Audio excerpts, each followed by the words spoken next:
You log in to your favorite game after a long time of not playing. After playing a while, you start to wonder, what happened to your friend?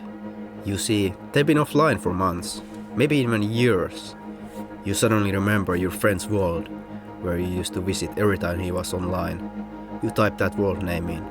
You enter this empty world, no one around, and you're greeted with the only thing to do: punch the lock.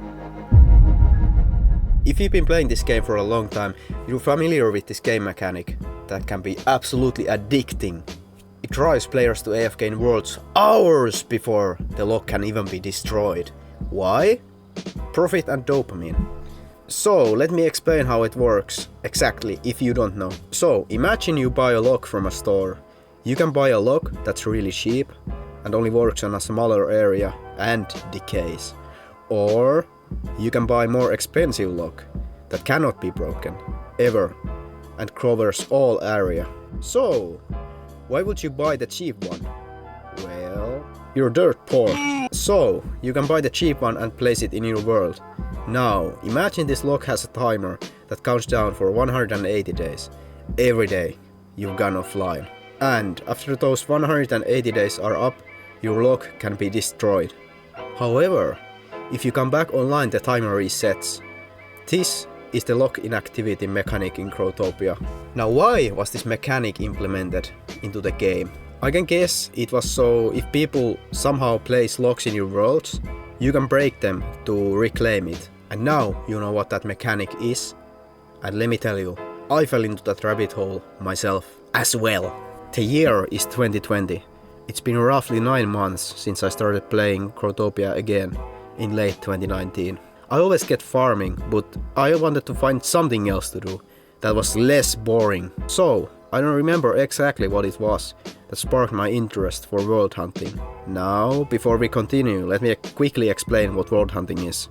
World hunting is, as its name implies, about hunting worlds. You search for worlds with keywords or worlds that you knew were once inhabited by players.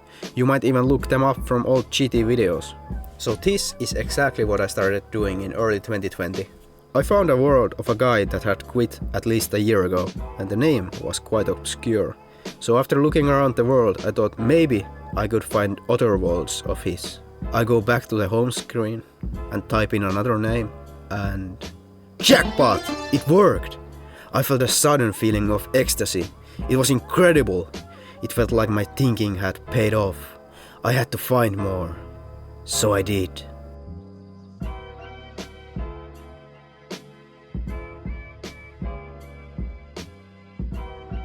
I was hooked. The second I found the first world, just looking up worlds and finding that a world with a breakable lock, the moment before you punch, have that chance that maybe the lock is more than 180 days old and it will break. And once you get it, that screen of seeing how long ago the person had been away from the game. I used to find locks that were older than before I had even started the game. So I kept doing it the rest of early 2020. There were lots of interactions with different people along the way.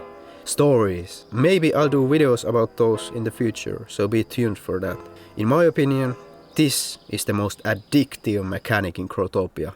Thank you for joining me on this short video. I will see you in the next episode. Hopefully. Peace.